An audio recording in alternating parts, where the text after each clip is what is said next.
Қалайық қалқ. Өзөктөн чыккан өрт жаман, өздөн чыккан жат жаман деген сөз бар элибизде.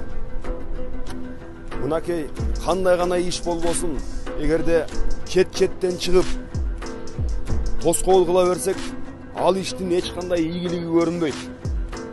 Ардактуу туугандар, мына бүгүнкү күндө мамлекет башчыларыбыз өздөрүнүн колунан келишинче болгон күч аракетин жумшап, чын ниети менен болгон дем күчүн элдин эртеңки келечегине, элдин ырыскысына арнап атышат.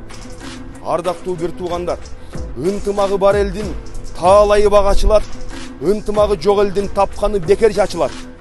Ынтымагы бар элдин катар конот айылы, ынтымагы жок элдин эч билинбей дайыны дейт.